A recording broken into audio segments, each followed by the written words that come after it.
I get homes to try.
Good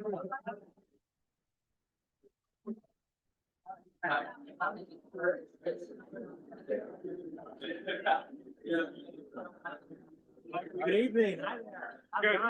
How are you doing? I'm good. Hi, Kathy. I'm done.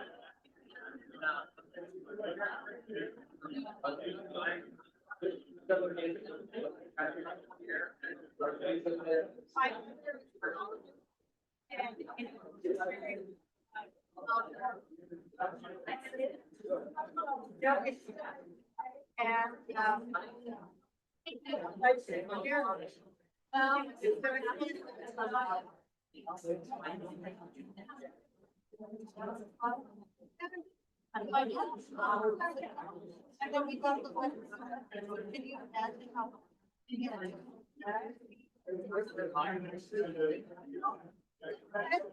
does.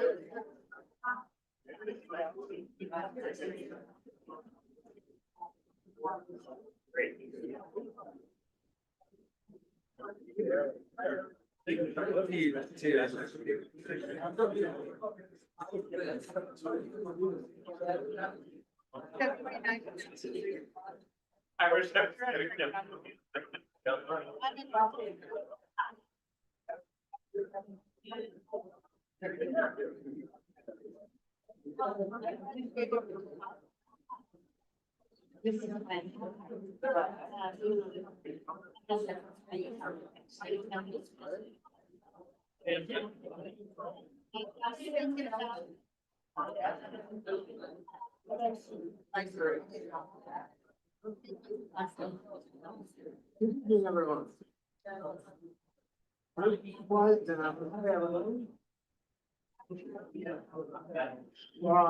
Hey, folks, we're gonna get started here.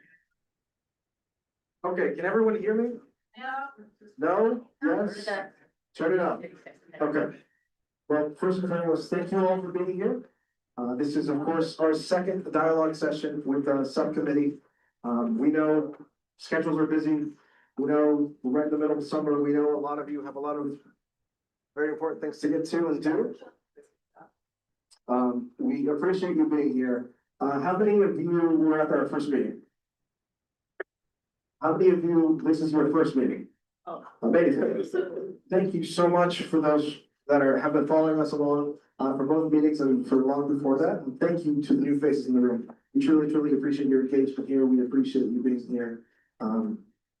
As we all, well, most of us are aware, this is the follow-up to the June 10th meeting.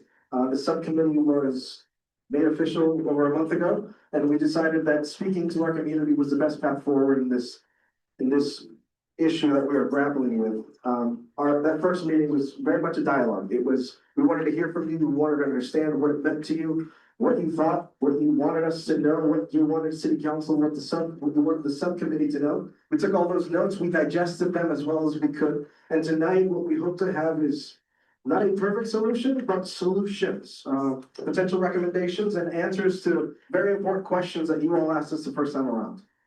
So what we hope to do tonight is to kind of get through that. We'll start with a quick presentation. We'll try to get as many of those questions addressed up front.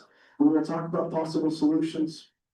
There are two things I want to hit before we start. The first one is I understand there's a sense of urgency here. There's a sense of urgency for all of you, but also for the subcommittee and the city as a whole. That's mostly because we want to make sure that you get the answers as soon as possible. So you know what the final solution is going to be. So you know what the final decision is going to be as soon as possible. With that, we also understand that there are many people who this impacts. So we want to be as respectful and fair to all of them. And we want to reach out to as many of them. So I will emphasize, if you know anyone who is a block holder who has not come to one of these meetings or has not already spoken to the city, please have them do so. Please have them have a one-on-one meeting with the city. But that sense of urgency to me is very important. I fully understand it. And if tonight we come to a solution and everyone in this room leaves happy and says, this is the perfect path forward, as a subcommittee, I'm sure we will go to council and bring that recommendation as soon as possible. But if it doesn't, and it doesn't go that way, we're also willing to keep doing the work. Now, we want to get this done quickly because we all know you want answers as quickly as possible, but we're not going to move forward until we know we got the right answer. So with that, the second thing I will do is say that we will not come forward tonight with just one solution. That's not the way we do things. We don't want to do things here. We don't want to give you one solution and say, take it or leave it. So what we will show you tonight, there's a couple different things that we've been working on, that we've been looking at, and we've been trying to address the viability of them here in the city and just hear from you. So you will all get an opportunity to speak. You will all get an opportunity to talk to us and tell us, hey, what you showed us, this is good, this is bad, this is amazing, this is horrible. We want to hear from you. We want you to tell us your honest thoughts, and we want to move forward together. With that, I will turn it over to the other member of the subcommittee, Councilor Miller. Thank you, Mayor, and thank you everyone so much for being here tonight. I'm going to be very, very brief. I echo and support everything the Mayor said. I just want to take a few key points. First, who in here has had a one-on-one meeting with city staff? Please raise your hands. Okay, good. That's a good number. That's not all the folks that we want. So if you haven't, I know there's cards here. We have the phone number. We really want to have those one-on-one meetings with you with the city staff. So please sign up if you haven't done after the meeting. The second thing, we did a bit of reflection on what worked well and what we could have done better after June 10th. So hopefully y'all have given this a lot of thought as well. So we're really excited to take another crack at this conversation with you this evening. But I asked a couple things. There are a number of folks in this room, as we heard, who this is their first meeting on the subject. So I would ask to please be respectful of folks who don't have the full backstory that maybe you do. Second, there's a number of folks in this room who maybe don't hear as well as they used to. So sidebar conversations might make it difficult for them to hear what's being presented. So I would just ask you to keep those sidebar conversations to a minimum. The third thing is, it's a gorgeous, somewhat fire smoky summer evening. We have scheduled this to go to 8 p.m., but if we get out earlier, wonderful. But we really want to use this time to get you the answers you need after we work through the presentation. So if I could ask for just a little bit of patience, Jonathan's going to take us through the presentation, give a background context. This presentation will answer quite a few of the questions that came up on June 10th. So bear with us, we'll work through that, and then we'll have that dialogue that Mayor Tapia Vega was talking about, okay? Thank you so much. Good evening, everyone. I'm Jonathan Barch. I met a number of you before. I've been asked to help to facilitate this meeting. And what that means is that everybody, meaning plot owners and their families, get a chance to be heard. And on June 10th, we heard a lot. And we heard a lot of questions, many of which are addressed in the frequently asked question, which is in the back. We heard a lot about options and recommendations. And so over the course of the time from June 10th to now, this meeting has been organized around how do we be responsive to that meeting? How do we provide answers? How do we give options? And tonight we want your opinion about those options, what will work for you, what will work best for the city. And again, I think it is about plot owners and the families to talk here tonight. We want to make sure we prioritize that time. So I want to echo that same sentiment about thanking you for participating here tonight. So here I'm Jonathan. Melissa is going to present here in just a minute, along with Chris Keller. My colleague is over here, Patrick. He's the one with the good handwriting, if you remember. So our goal is to kind of give feedback and get feedback to both the subcommittee and to the full council. So there's a recording broadcast acknowledgement that I want to make sure that those who aren't able to attend in person, they'll be live streamed and the recording is posted. So that posting's on the website. And then just a couple of other housekeeping items. We're really asking you not to interrupt the presenters. We know you might hear things that you might disagree with or that you have questions about. We want you to hold those until after the presentation to do that. When you speak, and we're gonna have a chance for you to talk again, so one person at a time, speak into the microphone. So not only your neighbors can hear this, but also the folks that are listening to live stream. So again, my job is to make sure that plot owners, you all and your families get to share your perspectives. And tonight is really about, we want your feedback on those options, to be responsive to those meetings. And as the mayor mentioned, there's no action being taken tonight by the full city council. And no action items are currently scheduled for the city council. And again, no decisions will be made tonight. So this is a kind of a really important one. And then again, this is a follow-up to that. So in terms of, does that work for folks? So just hold your questions, comments. I really do commit to that. Plot owners and family members will get a chance to talk about it. We want to build off of what we heard last time. We're so happy you're here. I'm going to turn it over to Melissa for a background and context. Thank you all for coming out here tonight. My name is Melissa Heisel. I'm the Director of Community Services. Many of you I have met in the meeting, so this may not be new information. I'll try to move through it pretty quickly. So we know that the Lafayette Cemetery is very important in our community's history. It dates back to the late 1800s and received historic designation locally in 2008. It includes the graves of Lafayette's political figures, veterans, miners, and walking through the cemetery is really like walking through the community's rich history. The north end includes a potter's field that contains unmarked and unidentified grave sites. And there have been long-standing concerns about the quality of the records for the cemetery, which are incomplete and inaccurate in some cases. And that's the records and the map as well. The city did not directly sell any plots after 1999. Occasionally, some were transferred if folks sold them back, but plot sales stopped in 1999 because the city knew we were very soon to run out of space. And the Coal Creek Cemetery was acquired by the city in 2001 for that same reason. So next I'm going to talk about what happened at the cemetery recently that brought us to where we are today, the reason that we do have this moratorium on casket burials currently.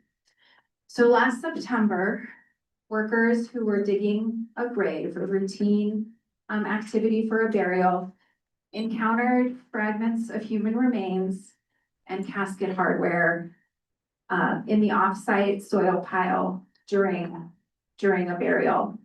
And this was, of course, very upsetting, and we followed the correct legal protocol for this, which was to contact law enforcement and to contact the Boulder County coroner.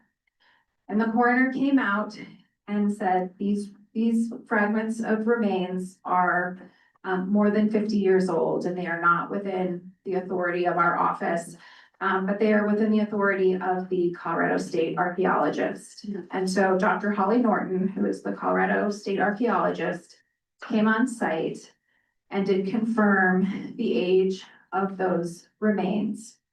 And so the city council decided to put a moratorium on casket burials so that we could pause, so that we could assess the situation. Clearly, we've got a problem with our records and with our maps, and we must be respectful of the human remains that are there, of our ancestors who were buried there previously. So we had the challenge of needing to identify what is underground in the cemetery without disturbing those folks who were already buried there previously. And the archaeologist recommended the ground penetrating radar, which we will talk more about. She recommended that we hire a specialized firm to conduct that study. And the firm that was selected was SWCA Environmental Consultants, because they have specialized geophysical archaeological teams that work specifically using modern GPR technology in historic cemeteries to locate burials that are not in the records. So the remains that were inadvertently disturbed in September are currently in the care of the Office of Archaeology and Historic Preservation with the state of Colorado, and it is the city's plan to respectfully inter those at the cemetery at a future date.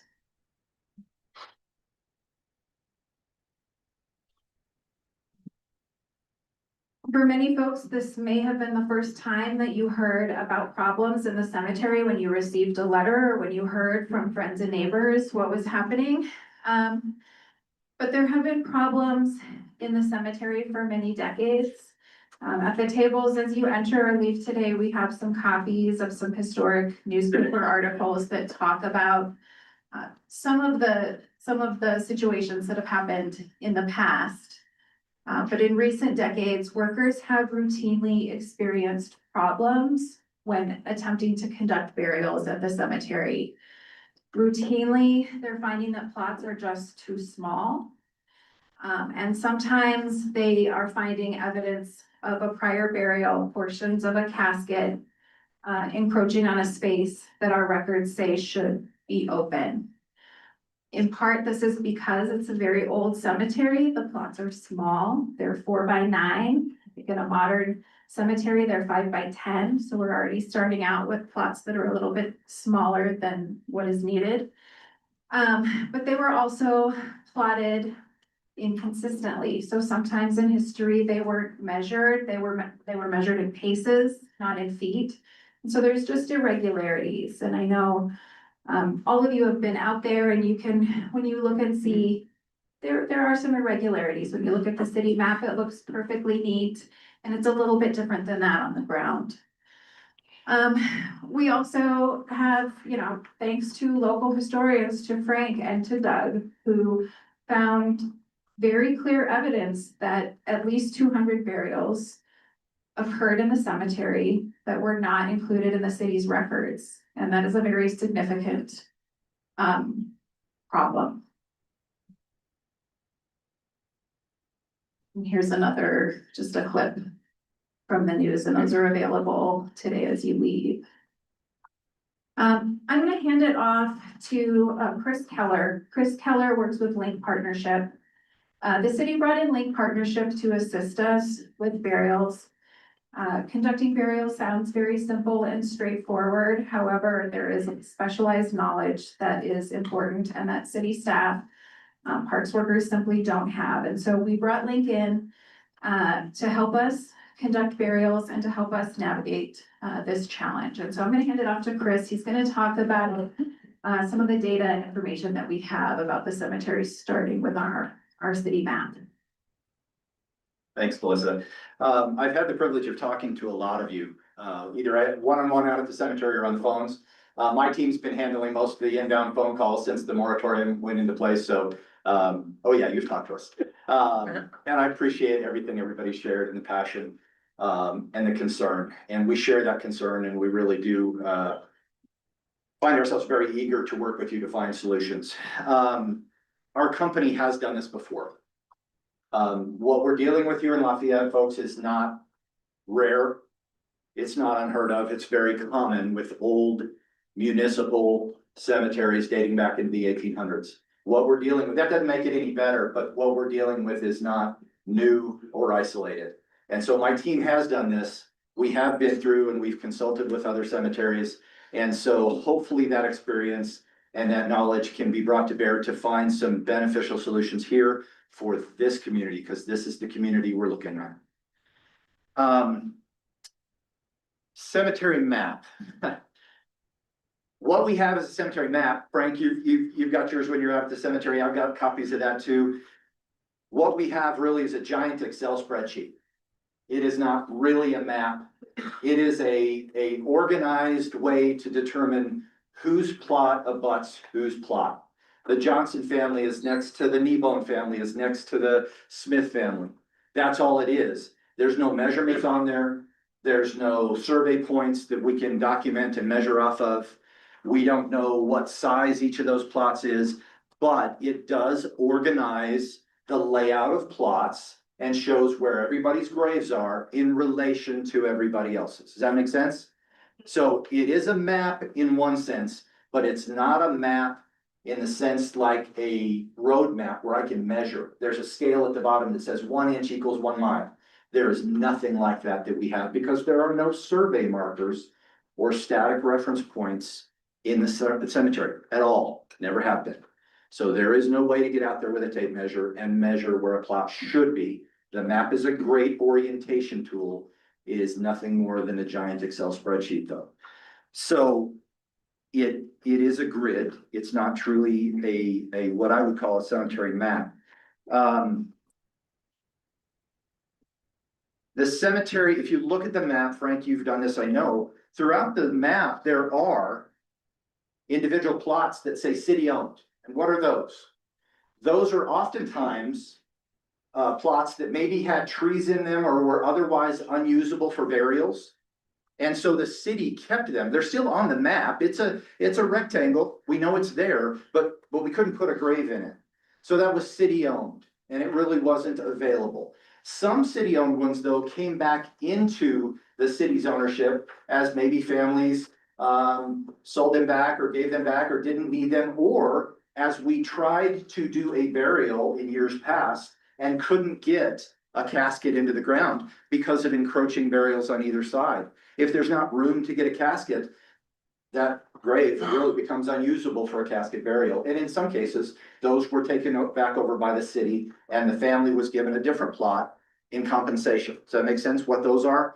And so in some cases, we were able to use those city-owned plots to help get a burial done when we encountered a problem digging. But as Melissa said, we've had problems in digging burials going back decades. I've talked to several individuals now who either themselves or their relatives used to dig graves out at Lafayette Cemetery. And they're great stories, but guess what? Every single one of them dating back into the 40s, 50s, 60s, every one of them has told me stories of finding caskets, finding vaults where they didn't expect them, finding unmarked burials and human remains. And so this is not a new problem, okay? So let's talk about the GPR real quick. You're probably sick of hearing the term GPR. GPR stands for ground penetrating radar. And I will tell you, having done ground penetrating radar with multiple historic cemeteries, the data that the city of Lafayette got from this was phenomenal. This was the best GPR survey I've ever seen in a cemetery, especially an old cemetery. It showed a lot. I mean, really a lot. I was impressed and I didn't expect this. It shows me 75% of what I want. It doesn't show me 100%. Okay. What it does is they drag a sled over the ground and it shoots radar beams, if you will, or frequency waves down into the ground, straight down, and the frequency depends on how deep those go. And they were shooting for a frequency to try to find caskets. So 5 to 6 feet is what they were shooting. Boom, boom, boom. To go shallower, to find a shallow burial, they'd have to use a different frequency. What we're trying to do is map the casket burials in this cemetery. That's what they did, and it showed great data. You've all probably seen the picture of all the little orange rectangles all over the place, generally in a row, but not really in a row. You know, it did say, well, it's organized. And too many people are seeing that and saying, oh, see, it's well organized. No, it didn't say well, it just said organized, meaning that the graves are all oriented east to west and they're in rows. And that's what you'd expect in a human cemetery. They're not willy-nilly all over the place, but it's great data. But just understand each of those little blobs, those little things that shows as a casket, what that's really showing is that there's a grave shaft. It's just looking at different densities of dirt. It can't see the casket, and it also doesn't know exactly how big that hole is. All of those are a guess based on standard casket grave sizes. They used a standard size and just assumed that's right for all of these. And we know for a fact it's not. So I just want everybody to understand there's some limitations on what it shows, but it's great data as a starting point. Every plot was included. There's no part of the cemetery that did not show up in the GPR. And the GPR even showed that some graves intrude under the roads a little bit, graves we didn't know about. So it showed great data. It's not perfect for a couple other reasons.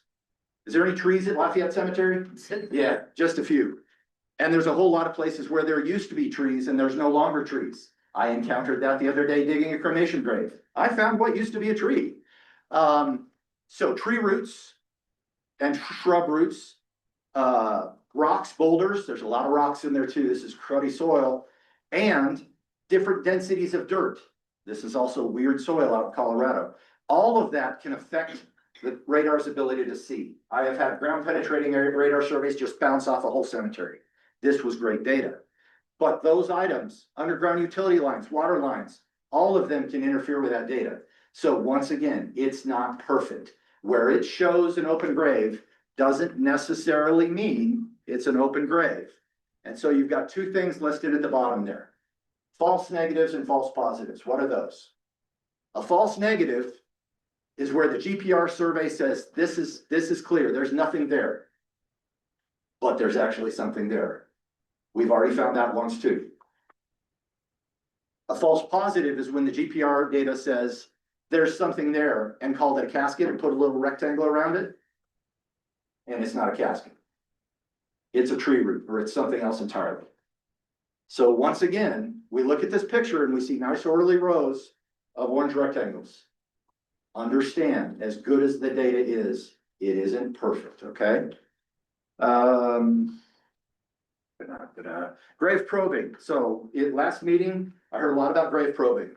Grave probing is a cool thing, very, very primitive thing, but it's not the silver bullet that we all wish it was. Nobody wishes it more than I.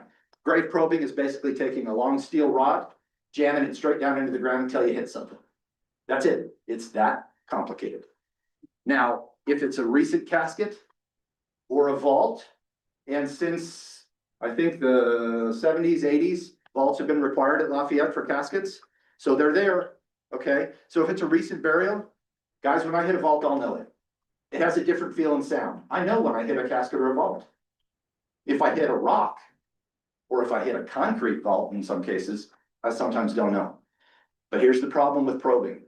In this cemetery, there's a lot of really old burials here that didn't have vaults and that the casket long ago has collapsed and deteriorated. The probing rod, folks, will go smack through it and I'll never know there was something there. Now, I have an ethical problem with this if it's just willy-nilly done. Okay, I'm still violating a burial. Now, there are times when it's the right thing. If I'm digging a grave, just to understand from an operation standpoint why I use probing, if I'm digging a grave and I'm a little concerned I might have an encroachment on either side, I'm gonna start gently probing just a couple inches out, until I think I found the margin of something. And then I'll go the other way till I find the margin. That tells me where I can dig without really screwing something up. But if I'm just going out there and driving steel rods through things, folks, I'm gonna be driving steel rods right through caskets all the time, and I'll never know it. And that's especially a concern with shallow, older burials. And that's a concern in this cemetery because we have burials that we've already uncovered at Lafayette Cemetery, predating the city formally calling it a cemetery in 1891, predating by 2 decades. We already have a marker that we dug up with a burial that said 1871. That's 20 years before the cemetery was officially a cemetery. So there are burials in there, and I need to let you know what typically happened in the Old West. Here's a history lesson. You've all seen the history movies or the Westerns, and there's a little old guy down in there digging a grave by hand. And he's 6 feet down and he's flinging up dirt. Guess what? No, that never happened. They were buried 3 feet deep. If you're lucky, 3 feet. Now, as time went on, they started digging them deeper, but back then, 3 feet, and if they had anything around them, it was usually a blanket or a shroud. They might have had a flimsy pine box. At 3 feet deep, there's nothing left but pieces. No way to find it. GPR can't see it. Rod will go right through it. I've already found one of those out here too. Okay. So probing, great tool, unreliable in older cemeteries, soil changes, coffin decay, talked about all that. Infant burials, it's a box this big. Cremation burials, it's an urn this big. I can't probe everything. It doesn't show those. Probing can result in damage, talked about that. And we do have, the city has an ethical responsibility to care for all the burials in the cemetery because they're all Lafayette residents. They're all someone's family. Every one of those is a human burial. And I guarantee if any of you came to me and said, well, just go ahead and probe my mom's grave, and I told you I'm gonna ram a steel rod right through a casket, you're gonna have a problem. Okay, so we just wanna be careful about how we use this tool. Great tool, but not the silver bullet. So what does GPR tell us? You're taking this one and you can jump me if you need anything in there. Thank you, Chris. All right, so this GPR map up here, which is in the report that came from SWCA, I think most of you or a lot of you have seen it. It is very hard to read with that size. And so in our meetings with families, what we are doing is we are looking at a zoomed in portion of that GPR specific to your family's plots. And so what I'm gonna talk about now is just kind of high level overall GPR in the cemetery, but we would love to talk with you about your personal plot and your personal circumstance in one of those one-on-one meetings. As Chris mentioned, the orange rectangles on that map are just a representation of the GPR data's center point for that grave shaft. And you can see here, as he also said, it's organized, it's very densely occupied, and in rows. And the caskets are very, very closely to each other, with some burials encroaching on neighboring plots. And while you can see some open areas there, we aren't sure if they're large enough to accommodate a full casket burial in every case.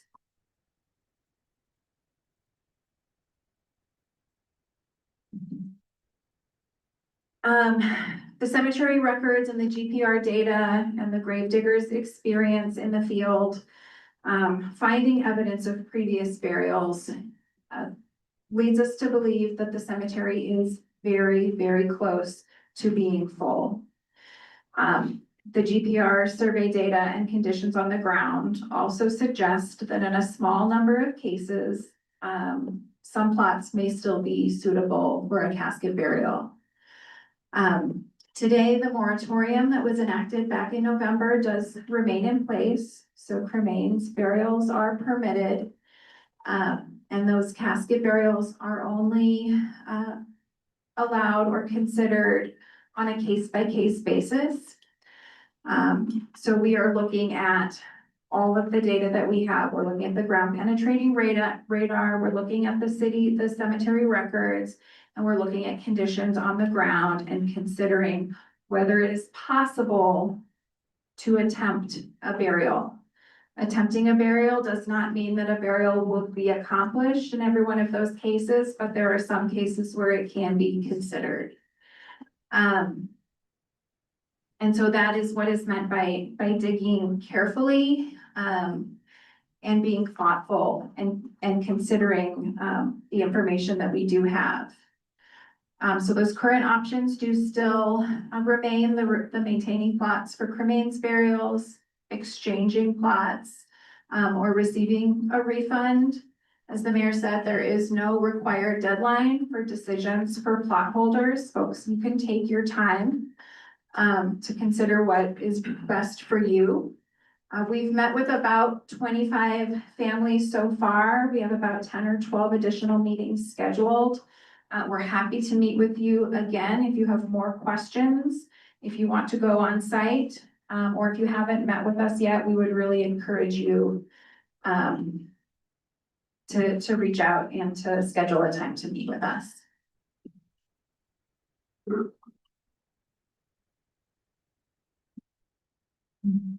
Thanks for your patience and setting the foundation, I think, for a conversation about what do we do. And at the last meeting on the 10th that we talked about, you raised a number of issues, of options and recommendations. We captured those, and we want to have a spectrum here, and I'm going to let the mayor introduce this, but part of what we're trying to do is directly respond to those questions, those issues, and get your input tonight about plot owners and families about what is it that the subcommittee, what is it that the council should do given this situation? One of the things that's been really clear to me, and I don't work for the city, I'm like Chris, contractor, but the amount of work and attention and time that's been put in to try to find answers in a really difficult situation. We need your help tonight to figure that out. If we've missed something, if there's an option not raised here, we want to hear about that. And I'm going to let the mayor kind of introduce this spectrum. Okay, thank you all. I know there's some questions that some of you may already have just from the information that was already shown. You will have the opportunity to ask all of those, I promise. I'm gonna bring the counselor up with me and we can kind of run through these together. So as Jonathan said at the June 10th meeting, We talked about a lot of things, but one of the main things was next steps. What comes next? What do we do? What does council want to do? What does the subcommittee want to recommend for city council to take action with? So these are what it ultimately boiled down to. We took everything you gave us and we digested it as well as we could, and these are the options that mostly came from you. So first and foremost, we appreciate it. We appreciate the continued engagement. And no, come on over here. Sorry, I'm hogging space and I apologize. And this is a spectrum. So the reason this is a spectrum is because there are some things that are very, I won't use the term simple, but it kind of is a simple council decision. And they're on the left of your screen, to your left. Yes, that's correct.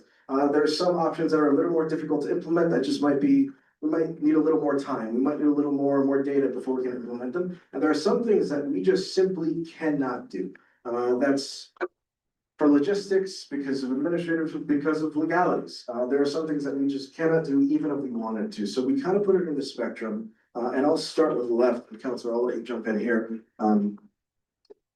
I'm just gonna go down the list if that's okay with everyone. The first one is adjust buyback amount. So the last time we all met, we heard $1,500 just isn't enough. That isn't commensurate with what we're seeing across the state and certainly across our region. We heard you. So that's one of the options that we believe may be a strong option moving forward. The other thing I will say is we're not looking at this as pick one and then we're all gonna go home. We wanna understand whether any of these work for you, whether any of these and a combination of them might work for you. So adjust buyback amount. We want to be clear that we're listening to you. We heard from many of you, $1,500 is just not enough.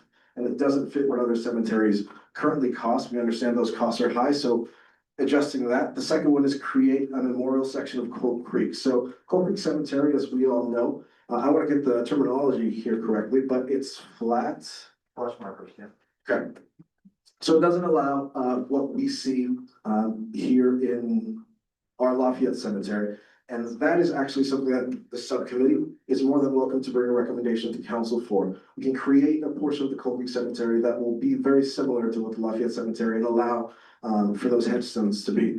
The third is waive cremains burials fee. So this is kind of in line with that first option. We heard you. It's really, really expensive to do a lot of these things. And if you want to stay in the Lafayette Cemetery for whatever reason, the only option is cremains. We want to make sure that we're doing our part and trying to facilitate that as much as we can. And then finally, maintaining a case-by-case determination for casket burials. This is something that, for the most part, already exists, but in a very, very rare exception. So the moratorium that was passed back in October of 2025 said we're gonna slow down heavily, I mean, almost entirely on casket burials because of what's happening.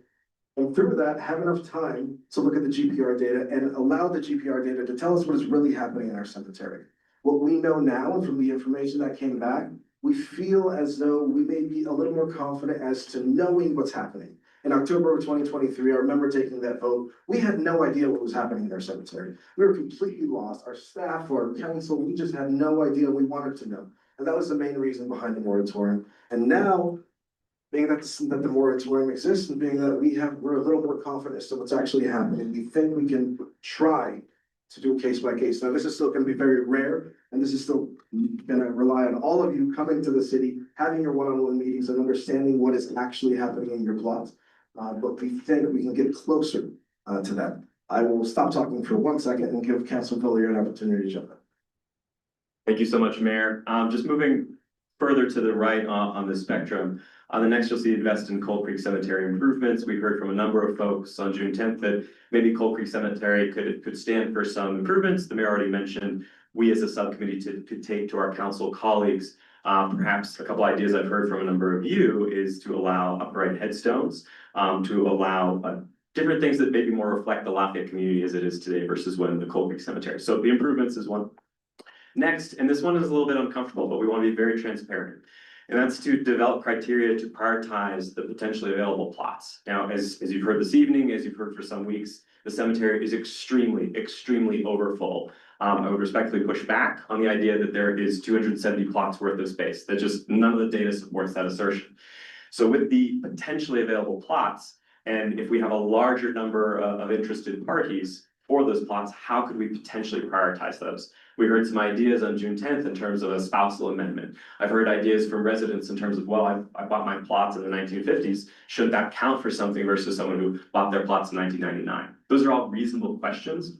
And it's something that Kyle and Mayor Capiavega are not going to decide in front of you right now, but we do want to put up there that potentially publicly developing criteria for how those decisions to prioritize are made is certainly an option. Mary, do you mind if I keep going? Please go. All right, so we'll go into the extremely difficult and potentially unlawful. That's why we have the police officers here this evening. Thank you. So first, we heard some ideas on June tenth about expanding the cemetery north across that road and potentially into the ball field. This is virtually unworkable and would be extraordinarily expensive and time intensive. But let's say we were to do that. We all kind of know, particularly those of us who are longtime Lafayette residents, that there are likely to be human remains underneath that road and underneath the ball field, right? I see a number of nodding heads. This goes back generations, right? We know that the Potter's Field, and Doug isn't here, Doug can support this. So let's say that we were to push the button and find millions of dollars to do this, and then we move north to the road and north to the ball field, we are probably going to hit remains. So we want to be very, very transparent with you about that particular challenge, in addition to the tremendous cost. And that would take a very large amount of time. And as the mayor noted earlier, there is a sense of urgency for us to address this. So you can leave here understanding that there's a path in play. Moving next, disinter, exhume existing burials. My understanding, and staff, please correct me if I'm wrong, is absolutely forbidden for us to willy-nilly remove one person's remains and put them somewhere else in order to honor a plot. That is not allowed. Is that correct? Okay, I'm hearing assent. Because they do it all the time. Well, so we'll come to that, Jim, when we get to a little bit further, but it's a good question. Something that's a fact, you gotta justify it. Well, can we come to that? Because I hear you, Mr. Ortega, so we'll come to that, but my understanding is that we can't do that. Now, if you have a family member in a plot, that is a conversation that should happen one-on-one with the city and with Chris, because they can help you understand what that looks like. But we are not going to be jigsaw puzzle moving around existing burials. We're not gonna disrespect folks that way. But thank you for your question. We're gonna come back to that. Reconfiguring the cemetery, again, this is the jigsaw. There is some interest in potentially looking at Western Service Road and some areas with utility lines. That would be very difficult, very expensive, and again, given the history of the cemetery, still likely to encounter human remains, but that's certainly a more difficult option. Next to last, construct a mausoleum. This was an interesting idea that someone put on the table on June 10th. To build a mausoleum, we've looked into this, requires putting footers into the ground. What do we not want to do? Put footers into the ground where there are existing burials. So the mausoleum would require significant construction and disturbance of existing remains. And so within the cemetery space as it currently exists, frankly, that unfortunately is off the table because we want to respect the folks who are already in the ground. And then lastly, vertical stacking, and Chris, I'm going to turn to you in a little bit. That is a challenging option, but certainly something that we could explore. But again, more difficult, more expensive. I'll go ahead and stop there. Mary, did you want to build on anything? No, I think we'll bring Jonathan back up. I just want to make sure that, again, we're not saying pick one of these options and move forward. We want to hear from you and just tell us what is it that you heard, what is it that you want? Does any of this work for you? But I will bring Jonathan back up to kind of get that conversation started. Great.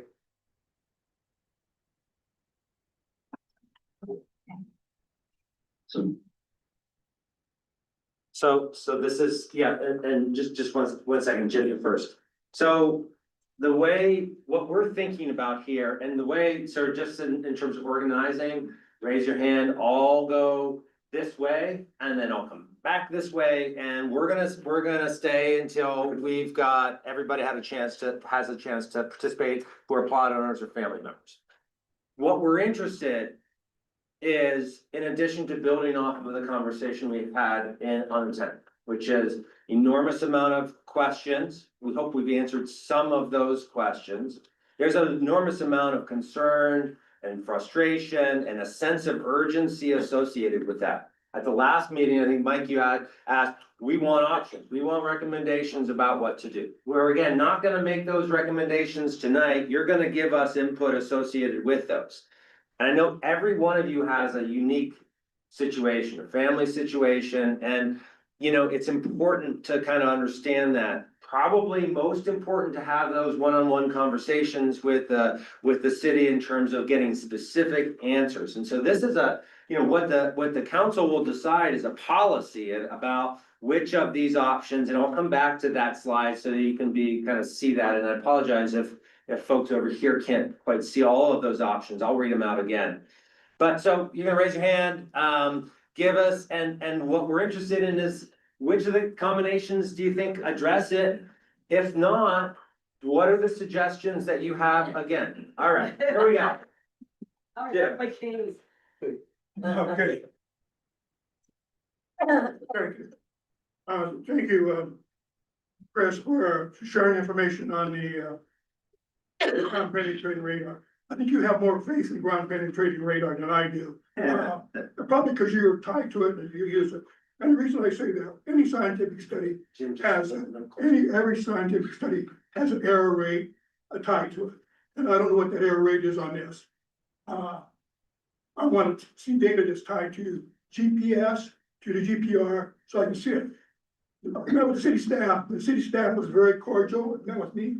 They let me know that my wife's and my grave have been encroached on. I know it's a full encroachment, but they're concerned. But the only way to find out if there's room for me is to have the GPS data tied to the ground penetrating radar, so I can see the front, the back, and the sides to know if there's room there. The really concern I had is they told me that my mother's grave was vacant. And she's buried next to my father, and I was there to witness it being buried, and that's really concerning. So that tells me that the GPS data and the ground penetrating radar isn't entirely accurate. So it's a false positive, false negative, I don't want to call it, but I want you to go back and review those sites, platform sites, so I know what is there. I think that's a reasonable thing to ask. Yep. Thank you. Danny was asking the other things, I'm sorry. about the law, remember when they're. Oh, yeah. About When you said you can't move bodies, they do it all the time when they run into bodies, for public service things.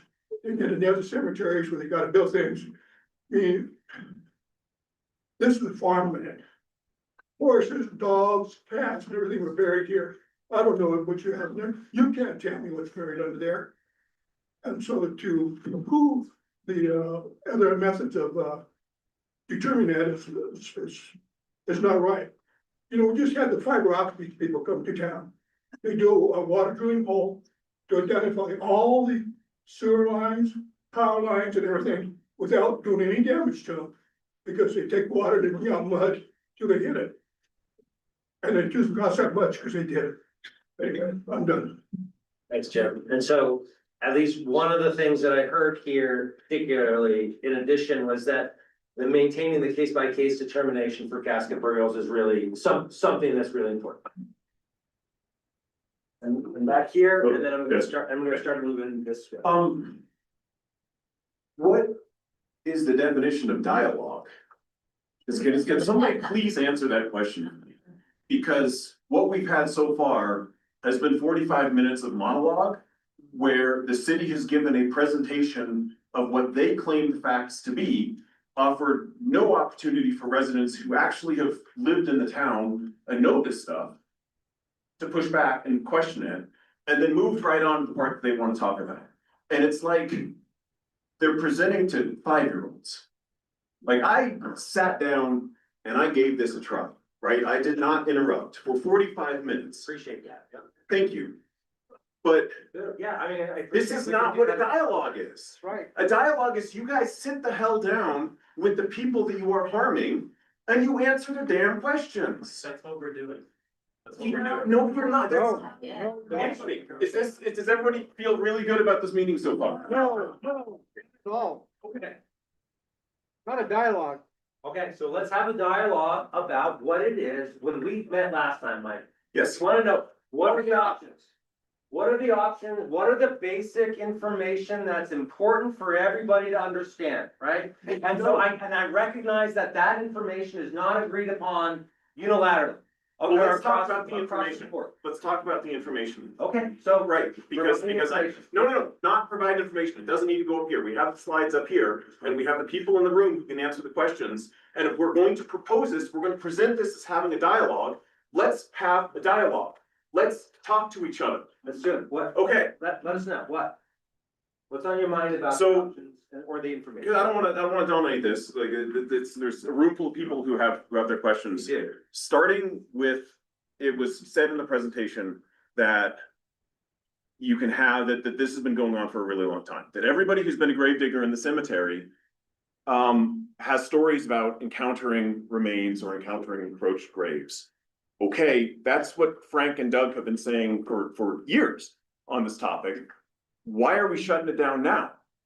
Is it just that the people in the past didn't care enough, didn't give two damns about the people on the ground? Let's answer that question right now. Okay, like what changed now Let's to let them make- necessitate telling all of these people that they cannot be buried with their loved ones? I think that's a fantastic question. Thank you so much, Mike. The reality is, I don't know why this wasn't done in the past. If you picked up one of the articles at the beginning, you'll find an article from 1983 that said, we have roughly 400 spots available. And at the current utilization rate, which at the time they claimed to be about 48 years, they said we have 10 years left in our cemetery. That was 43 years ago. So what we know for a fact is exactly what Mike brought up. It has been deferred. I wish I could go back in time and tell you why. I wish I could go back in time and tell you why the decisions that were made. I likely would have done them differently. I don't know. But what is different now is that we're trying to take responsibility and we're trying to take action. We're trying to make this something that we can all exist with, something we can live with, because this is our cemetery. This is a city cemetery. And I appreciate your passion and I appreciate your questions. But the reality is, we want to move forward. We want to know what's next. We want to know what helps these people. And finding about facts that happened 43 years ago isn't going to help them because they don't know what happened 43 years ago. I think people are still waiting to be helped. Like, you've I had a appreciate couple, that. you've had a couple months on this, and what these meetings are, you've spent 50 minutes now establishing a backstory that we've been arguing about for 2 months. So Mike, when we first started this meeting, the first thing I had everybody do was raise their hand if they've never been here at a meeting before. And a lot of hands went up. A lot of that information was new to a lot of people. I have talked to people this very week that have told me that they had none of the information that was shown in the very slides that were here. Okay, Hold on, I'm not finished. I appreciate. But Jonathan's saying that there are people in the room who have their hands up. And I mean, I wish you had been so cordial to these people who've been waiting to ask questions for the 45 minutes that the city was going on and speaking about it. But let's ask some questions and have people get up and actually answer them. Sure. Let's do it. Have the mic, please. Well, right here. And you don't need a babysitter to talk. You know what? That last time we had this meeting, we had information that we didn't make a presentation. We heard about how this has impacted your family and others, and that was very painful, very difficult for a number of you. It's difficult to hear. We had an idea tonight about having information, yes, thank you for being patient about that, to provide a sense about how we got here and where do we go from here. We can talk about, that's the dialogue that we want to know. That's what the subcommittee wants to know and What a dialogue where we is go. like. So Dialogue is back and forth. This has been a monologue. Alan, This is for the mayor, councilor, little closer, Alan, a little closer. city manager, city clerk, and facilitator. Subject. Formal inquiries and demands regarding Lafayette Cemetery management and deed holder rights. Okay, forensic, audit. Come to the front, Alan, so everybody on this side can hear. Come up here at the front. Yeah. A little closer, All right. even closer. Forensic audit.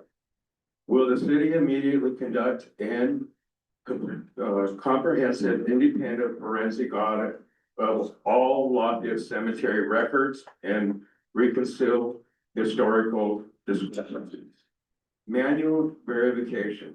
Will the city impel hand digging and manual verification protocols to confirm or review findings before taking any permanent action? Booklet. Expansions, you mentioned that. But still, through my knowledge, being a city Lafayette citizen my whole life, I do know that the Kneebones had dedicated the land from the cemetery all the way to Arapahoe Road for a cemetery. The other part of that was that where the house is now and, where they have their sign that the city put up, recognizing the Kneebone for that walk path and all that on Arapahoe. But I had a conversation with Mr. Nebo, 91 years old, on Saturday. And he said that land was donated by his father for the city of Lafayette Cemetery. Okay. County plat map access. Will the city immediately provide the official county plot maps to all active deed holders for their records? Radar limitation anomalies. Can you confirm that ground penetrating radar GPR estimates only anomalies rather than definitely confirming graves?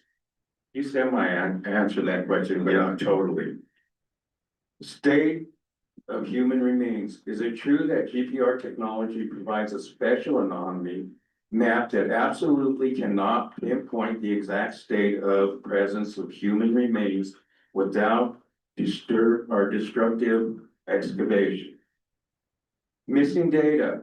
Are there several key pieces of information especially noted as missing, limited, or unknown within the GPR and state archaeologist reports? If so, what are they?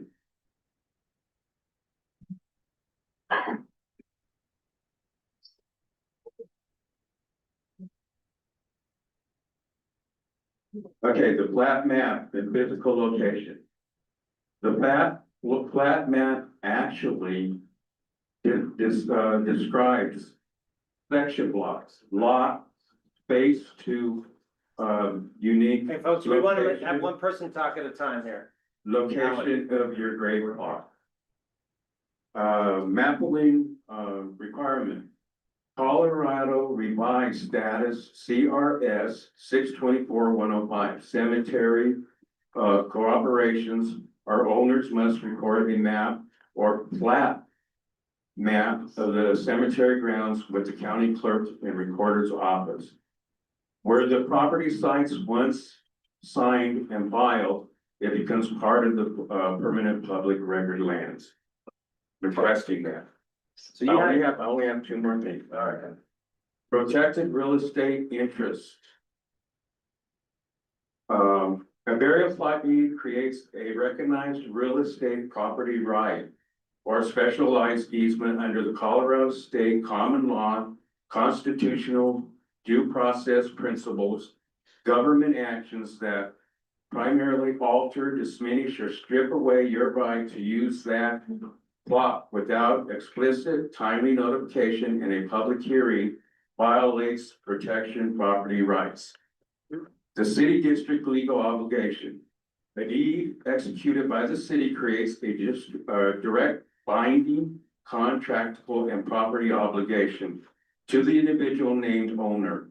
Its historical record keeping issues, unmapped graves, or administrative oversights prevent the city from delivering the physical plot promised in the deed.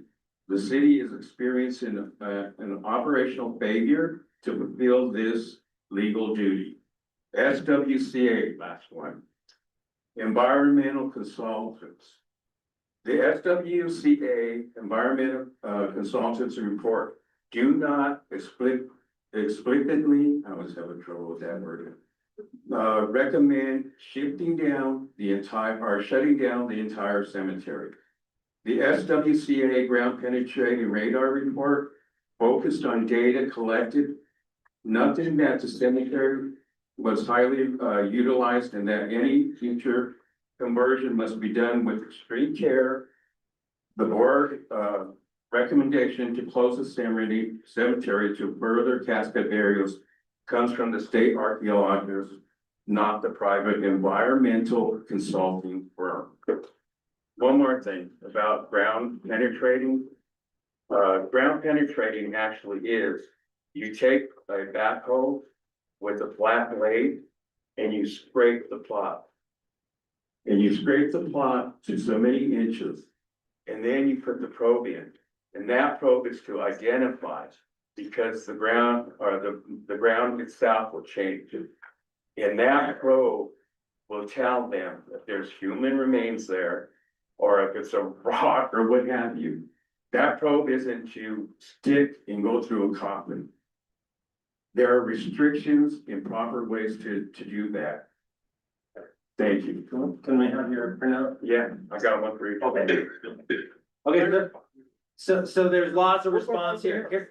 Of course, just hang on a You second. said they're coming this way. So, yeah, we're Right in the coming, front right there. we're Right in coming front. this way. Hang on. Hands are up over here. And what I'd like to ask is that for folks, make your point. There's a lot of other people with hands up. Right here. I wanna make sure. Go here and then in the back.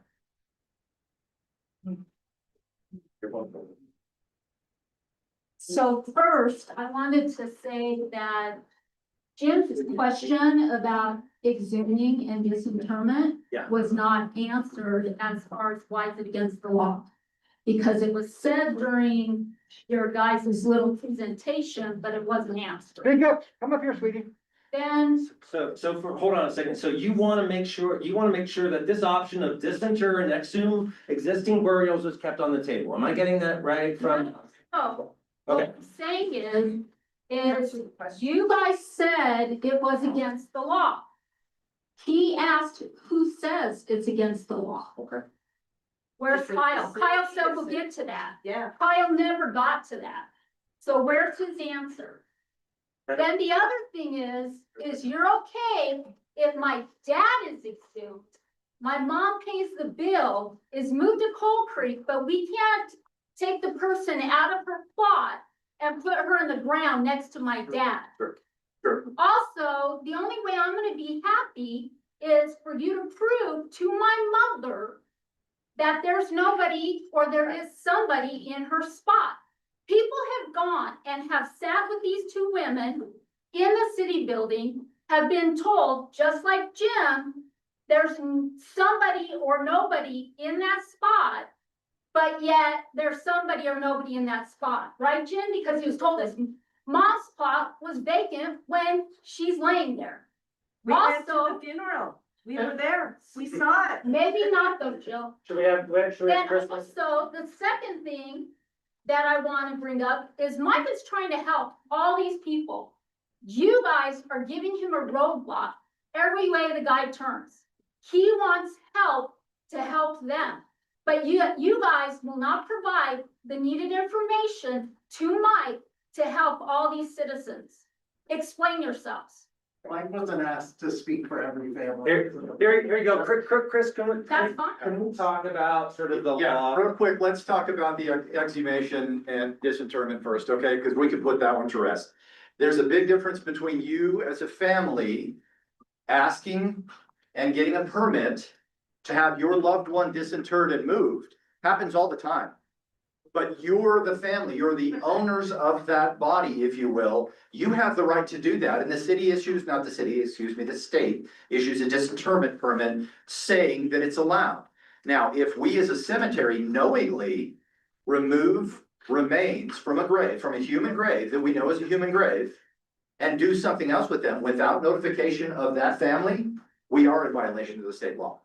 There's a difference because one's permission of the owners, the other is without permission of the owners. Does that make sense? So there's an actual written law. Yes. Okay. Yeah, in almost every state in the country, I can't think of one that does not have that. Now, in situations where someone is digging a irrigation trench and they find human remains, instantly they're gonna get either the county coroner, just, you heard the explanation of kind of the rigmarole we had to go through back in September.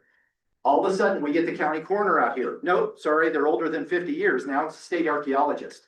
So it becomes a thing at that point, and someone from the state will then take those remains and do something with them. So we're still holding on to those remains that were found in the soil pile, and they'll do something with them. So once again, it's not a situation that legally we can willy-nilly dig up remains, dispose of them, move them, do anything else, because we cannot notify the owner because we don't know who the owner is. There's a legal issue here and there's an ethical issue here.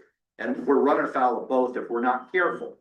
So does that kind of answer the question? So it's, Hold on. Okay, so how do you, how are you gonna tell the difference between a horse, a dog, and that without actually getting down there? You can tell the difference, and I've dug up a lot of horses, a Why lot not? of dogs, and a lot of cows, and there is a Those are difference. different names, and it's a different issue. Which is also why when we dig and we encounter something, we're gonna have to have the state archaeologist at the dig, as we've had to recently. That's what they get paid for. That's what they get paid That's what for, they're and- paid for. exactly right. But I've done enough of these, sir, that I can also tell, I've never run into a horse bone that I thought was human. Because you're also gonna find with that bone in a cemetery now, I'm gonna find other evidence that it's human. I'm gonna find casket hardware. I'm gonna find worked, finished wood, scraps of it, but I will find finished wood with the bones. Trust me, we know in those cases, but we're still gonna have the archaeologist there. Okay, Chris, I'm really upset that you're giving the GPR data, GPS data. Sure. And we're not. That's what I need for me to make a decision on my 4 plots. I have no data that you don't. I do, I have it. So- I got it. Yeah, I have no data that you don't. So I'm not disagreeing with you. You have what I have. I have the share file. okay, so hang on. Hang on, we're gonna have one, we're gonna have one conversation at a time, and it has been. I ask for all the time. So we're coming right through that, you're absolutely there, promise. So our focus, if there are questions, lots of them, I doubt we're gonna get all of them answered in that sense tonight. We also know that the council, Questions then. come on, No, yeah, that's right. we would like to. That ain't right, brother. That's not right. These folks Please, came Janet, for dialogue back and forth. please, Janet. Okay, Mr. Mayor and Chris, you guys stated that these remains are at the state archaeologist's office, and they're gonna do something with them. Melissa mentioned earlier that they'll be interred respectfully at the cemetery at a future date. I don't know how or when, but that's the plan. Hey, Mr. Mayor, you said it, we're being responsible with this now, we're taking responsibility for it. So this is just my suggestion. Open up the graves, let us bury our people, and when we find person that we have no record of, no way to know who they are. Can we please do everything we can? We have DNA, we have amazing forensic science, everything else. Can we find out who that person is? If we're digging up headstones from 1871 randomly, I guarantee you that there are people in this audience that have had family here in Lafayette since 1871. Since before 1871. We can find out the majority of these people. And once we figure it out, can we honor them? Can we take a section of that glorious little baseball park that everybody had to have? Or something, and make a beautiful memorial for Lafayette, for the history of Lafayette, that our future generations can appreciate. Can we do that? Are we gonna say anything or have a memorial about the people buried under the road? Thank you, I appreciate it. I'll be really, really quick in my answer because I want other people to speak. First and foremost, I appreciate it. It sounds like you're wanting to maintain the case by case, and I appreciate the feedback. The other part is for Potter's Field, for the people that get found. in there, I think- It's certainly on and off. Working, not working? Working, okay. So for the people, for the folks that we do know are buried in our Potter's Field, we actually have a plaque that's already in our cemetery. We have already memorialized that, and very soon we will have the names up. So a second plaque that will have the names. I'll stop talking because I want to make sure others get to it. Yeah, and so I just want to highlight there that maintain the case by case designation is an important part of that in addition to memorial. Yes. So, Case by case. when you say permission for families to exhume, when you guys exhumed my brother and my sister-in-law, we didn't give you guys permission. It wasn't an option. It was, you had to move them because this plot was already bought and the owner doesn't want to sell. So we, there's no choice there. So I'm kind of confused about that. And then you guys are saying that, you know, these are some of our options, but when we meet with, you know, Melissa and them, and we hear our options, we still don't get anything in writing, or we still don't get anything that says, you know, if we have a burial plot, that we are going to be allowed to have a burial plot. But you guys want us to still have faith in you guys and the options that you guys are presenting us. But you guys still won't give us anything to confirm our option. So when you guys say case by case, that really doesn't mean anything. You know, because it's still up in the air. I don't know. Bring it up to the, bring it up in the meeting. I mean, so how are we supposed to have faith in you? That's a You know. fantastic question. Your turn off that mic just so this one works. That's a fantastic question. I appreciate it. I won't speak to the first part of the question. I don't know if there's any expertise on staff for the first part of the question, but I will let them get to it if they want. For the second part of the question, yes, there are no options being presented to you because that's what this meeting is for. So the first meeting was during this month, and now there were 3 options in the moratorium, but we want to hear from you. The case by case, we want to know if that's what you want, right? So at the first meeting, you all told us you haven't done enough. Here are all the options. This meeting is about finding whether those options work for everybody and who they work for, and then moving forward. So ideally, those case by case, they don't work, tell us so. I appreciate the feedback, but we're gonna move forward with these options if it's something you want. And ideally, we can find something that works for the majority of people. So I appreciate what you're saying and I hear what you're saying, but we're trying, this is a process, right? We're going step by step and we're trying to get it done. I know it's not as fast as some people hope, but honestly, it's too fast for other people. So we're trying to kind of meet you where you are and try to do as well as we can. Okay, so here's the thing, which is that if there's not an option on there that you think that should be considered, we want to hear about it. And if you hate one of these options, we want to hear about it. That's part of the getting input associated with the options of going forward. Jill. Hi, the gentleman, you stood up, what is your name? Don, Yeah. does everybody know him? Yes. Okay, well, most of us, but we don't know how you played a role in this whole situation. One, well, no, I didn't know who you were, and there's other humans here that don't know who you are, and you have the map. And I think that it is very vital, very vital. I met with you and your other partner and my sister, and we even said, Jody said, at the botanical gardens, when they find bones, and again, the earth is not a virgin. There are dead bones everywhere, everywhere. I don't care where it's at, they will find them, just like they found in the botanical gardens. Which was the cemeteries. Yes, which was the cemetery. They were able to extract it. So before we go, no, you can't do that. We need to find exactly, can we or can we not? If you're doing that down in Denver, pal, we're in Colorado, right? So what is our limits? All these humans here have plots, one, and we just wanna know what's in them. How can we do it? And everybody, I swear, you know, I'm serious, this is so vital, that you all go and meet with these people. You, sir, that has the little map, that has to be given, and you guys should be together to show the people, this is your plot. They told me my dad's right here. They're saying my Aunt Joe's not there. I was there when they buried her. My mom is supposed to be right here. You're saying there's a little thing right here, but we don't know exactly what it is. And then Mr. Posey, there wasn't sure about him because there's a tree, but we don't know. We would like, open it, Dig it. dig that empty grave if we can. Definitive answer. A as to definitive. what is Definitive there. answer. A definitive answer. So I think that we should be able to plot it, like you're gonna walk with us, with the little stakes.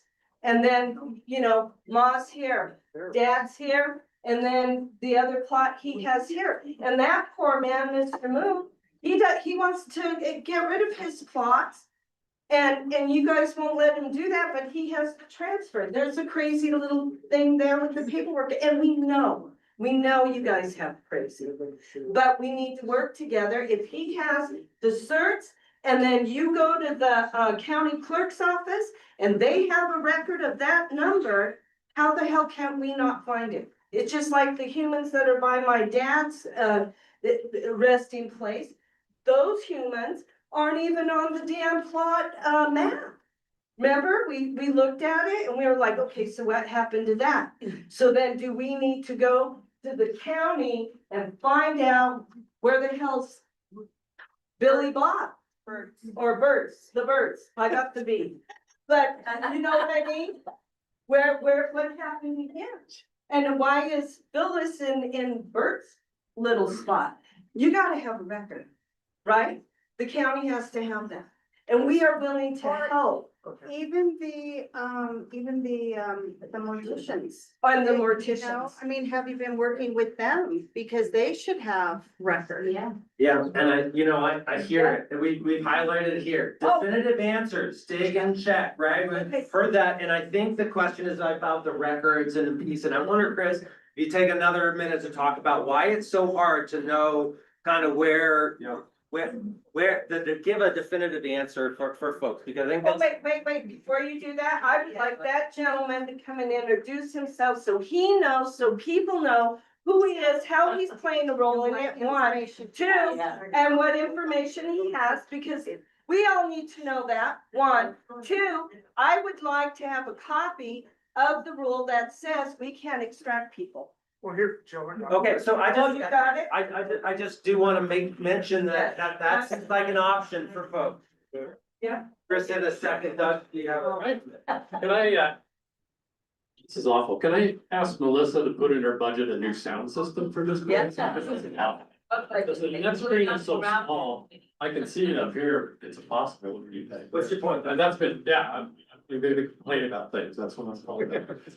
So I have the shape file. I got the shape file. I tried to get it from the state archaeologist and they shut me down, but I got it from the city through an open records request.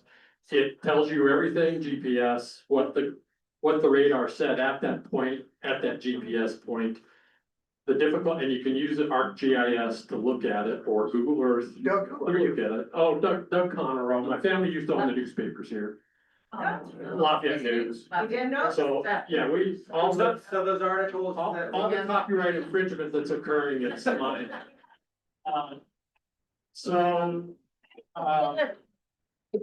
GIS all of that is available. The problem is that neither of us or anybody in this room is an expert at interpreting the data. It is a data file. The shape file is a data file. But it has to be interpreted and you need to have an archaeologist sit with you, someone who's familiar with that radar and tell you this, and I don't blame you. That should be, I was the one that got the big map that Frank had too. I had to fight for that as well too. What was it like for you not having that? But I also want to address, this is not about me, and I don't want to make it about me, but the Union Pacific Railroad has always owned the land, Clarence, since it was given to, it was by congressional act in 1865. There's a deed filed when the land transfer took place in 1892, and it was platted, the cemetery was platted. 10 years later, it took them a while to get to it, but it was platted as well too. And I'll answer, I want to help and answer questions. I'm happy to do that. I'm in the back of the room. Thanks, should we just keep going? Here, office. I've just got two questions, Jonathan. One is kind of related to what Doug just brought up. I sympathize with you, as I told you in your office, Melissa, you've got a heck of a problem on your hands. I applaud, you guys didn't create it, but you're trying to fix it. How and when do you think you're going to come up with a way, maybe this is a Chris question too, to decide what plots might be available and what simply are not? And then the second part of that is obviously how you distribute them. You mentioned that in the options. So when's that gonna happen? So there's gonna be a whole lot of disappointed people, it feels like to me in this room, and I may be one of them. We'd like to be buried in Lafayette, in the Lafayette Cemetery. And we're supposed to have two plots, but, both of them are also supposed to be encroached upon. So we're in a predicament. I heard tonight something that we had left your office with a question about, and that was vertical stacking. Yep. We brought that up almost in jest. I wonder if you, instead of side by side, top and bottom. Probably won't matter much to us at that point. So tell me, I told Claudia when we discussed it, that I'll bet there's a law that maybe prohibits that or maybe allows that, or so where is that? And is that even a viable option if instead of one open spot or two open spots, maybe we can find one, get lucky and find one and allow do that? Let's, Chris, so in terms of like, how and when would the city decide which plots are available? How will plots be distributed? We had talked about developing criteria for that. I'm gonna actually let, Mayor handle the policy related question that we just touched. But specific to the vertical stacking, double depth graves, because that's come up a couple times and I know that's a question that's out there. So let me just explain. When we're doing double depth graves, is there a law that says you can't do that? No, a lot of cemeteries do it as a matter of course. I ran a cemetery in New Mexico, every grave was double depth. Here's the issue. First of all, in Lafayette Cemetery, as you know, you guys have been in there. There are places I'm not gonna be able to get any equipment in. It's almost definite a hand dig. So that's fine. Okay, I understand. But understand that when we do a double depth, because of the depth we have to go legally, we're back to legal now.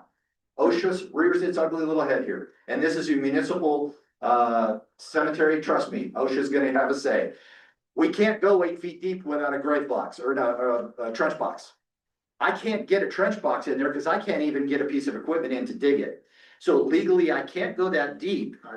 You know, you just, it's a practical consideration. I can't get double depth. I have no problem with double depth graves if I had the equipment and the room to get the equipment in there to do it. It's great. We just stack one vault and then the next one goes on top. Now, does that speak to your specific graves and whether those encroachments are such that I can't get a grave in there, period, one or two? I don't know. But just to the concept of double depth, I think we probably need to put that one to rest because legally and just physically, logistically, I can't make it happen in that grave. Not that I don't want to, I can't get them in there. So the second question was how and when would city decide which plots are available? We had talked about criteria to prioritize potentially available plots there. Thank you. Thank you. Okay, there it is, there it is.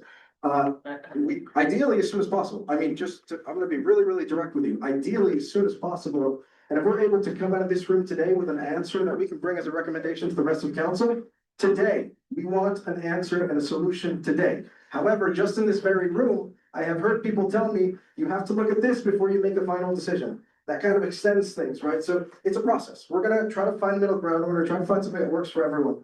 But the real question is, and I think I'm speaking for Council Buller and the entire subcommittee, is we want to find answers as soon as possible. We want to get this in front of council as soon as possible. So quick answer to timeline, as soon as we can. Please, Mike. First of all, I want to thank Megan and Melissa for helping me. I flew in from Arizona. I'm a native of Colorado. My great-great-great-grandparents, along with the Millers, founded this town. And my grandfather was mayor and on the city council. And I can assure you that all of my family members are rolling over in their graves in anger at the way this is being handled. Megan is desperately trying to help me. And when you do the walkthrough, it's a recommendation that you actually go to the cemetery and walk through with the family members based on what I was found out today. I have 2 plots still remaining. My cousin has 4 plots that are still remaining in the Moon name. And I have 2, and I found out today that one of those plots, somebody is buried in that plot. So that plot is no longer vacant to my family, and Megan is desperately trying to help me. So my recommendation is when you do the walkthrough, please go to the cemetery with these family members and help them to determine what the problem is. This might help out. Yeah, so a couple of shout outs and a reminder about one-on-one conversations and to do that walkthrough and acknowledgement of the great work that Megan and Melissa and her team have done. Go ahead. Yeah, so I met with Megan and Melissa as well, and my mom and I had great discussions with them. But the Colorado law requires a formal disinterment and reinterment permit from the state register prior to moving or exhuming any dead body. The state generally dictates these removals must be handled by a licensed funeral director such as Chris. And requires notarization affidavits from the next of kin. So the authorization permit by law CRS Patrick, that's on you. 5-2-111, which I'm surprised has not been one of the pieces of pieces of literature that we haven't received yet.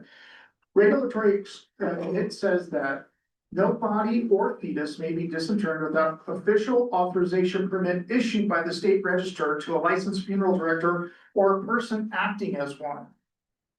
The regulatory exclusion permits are not required for moving bodies within boundaries of an established or continuous cemetery, nor does this apply to cremated remains.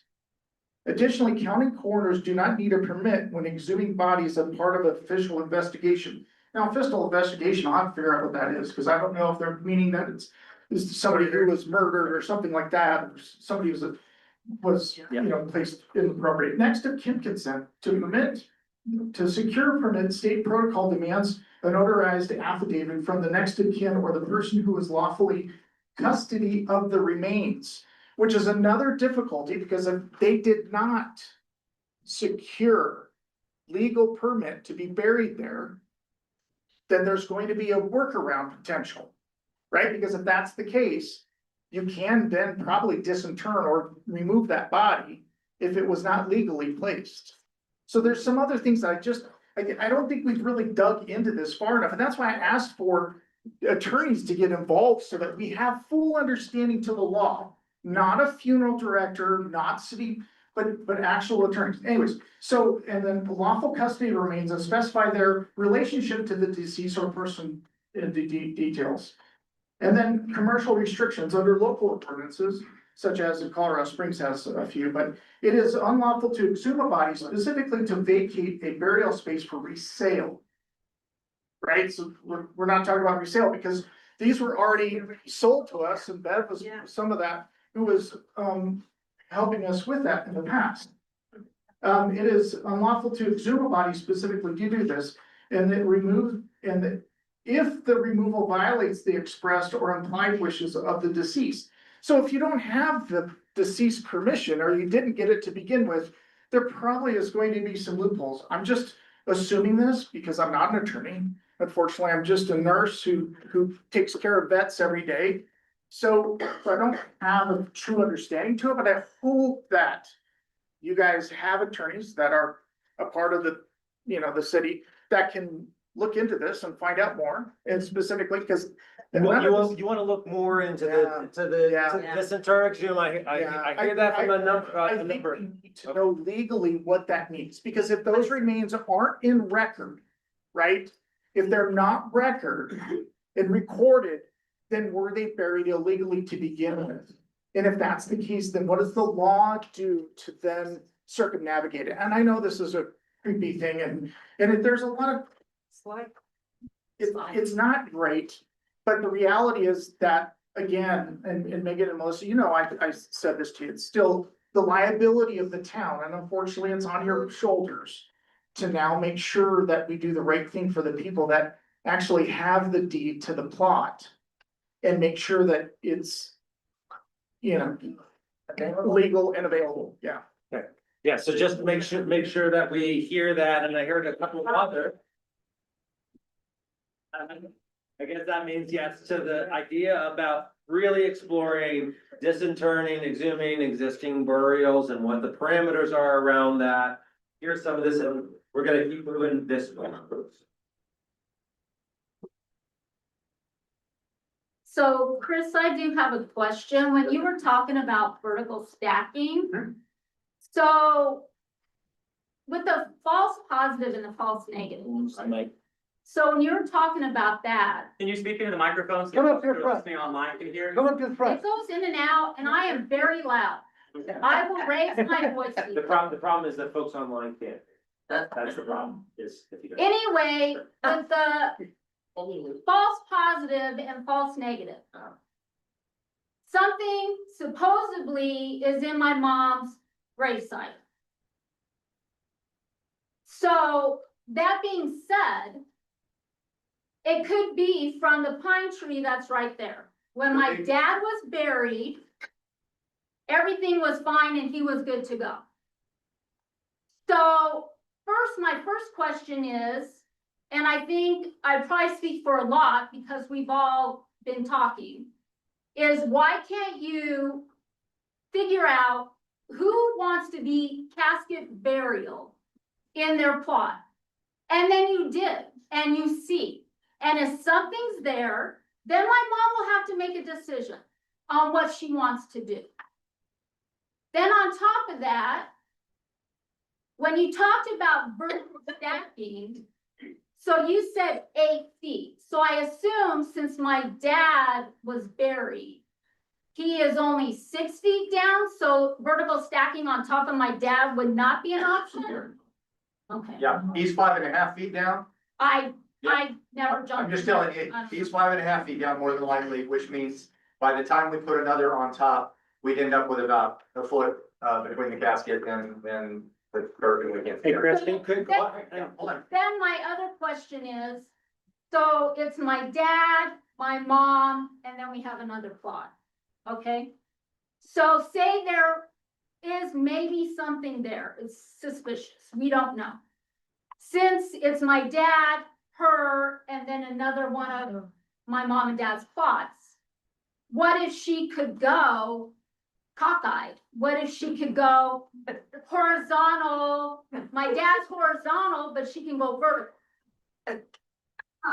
I mean, we I all. don't even know how to answer that. The reality is, the issue is simply the real estate. Do we have room? That's the first time I've had that question, thank you. Do we have room to do anything, whether non-traditional orientation or not? Don't know, but to answer your first point, that could be a false positive. I absolutely agree. As I shared earlier with GPR data, it's great data, but it is not foolproof. And there are false positives that shows a casket that aren't. Could be, don't know. How we find out? That is the question before all of us, and that becomes a policy question, not a Chris question. Why can't, if you have, and we talked about this after the last meeting, your wife and I. Yep. And you in the parking lot. Yep. We talked about, you see who really has their heart set on being a casket burial. So, and we talked about the citizens maybe not trusting the city. So, because I'm hearing a lot of no tonight. So then you have some citizens who we work as a team and we figure out who really has their heart set on a casket burial. Then we start eliminating. So then do we have 30 people? Then we start looking at those 30 people's plots and then we start digging and seeing. And like I said, if there's something there, then I tell my Auntie Becky, shit, Auntie, sorry, there is something there for sure. And you're gonna have to decide what you want to do. Instead of us just guessing or just giving these poor people no. Mayor, That's fair. Yeah, thank you. Yeah. I heard two things there. The first is maintain case by case basis, so I appreciate that. The second is about figuring out how many people require or want a casket burial, how many people don't need it. We think from the 270, there likely isn't 270 people that would want that casket burial. We understand that, we agree with that. My answer to you is reach out to the city, have that meeting with us and tell us. The only way we know that And the answer to that question is if you tell us. We cannot read your minds. We can't just send you a letter and hope that it comes back because we've tried before, the city's tried in past decades. So meet with the city, call the city and tell us. And if you know any plot owners that want to tell us or own plots or haven't talked to us, have them call us and we will have that number, but we need your help for that. But we did. And still, we're not guaranteed the burial, a casket burial. There's people that have went to you guys and we say, oh, it looks like you guys can. The data shows that your guys' plots are empty. But we still can't guarantee you that. Because they don't want, we tried to training, but it's still not, your guys' data is still not 100% accurate. So I'll address, can I address that for a second?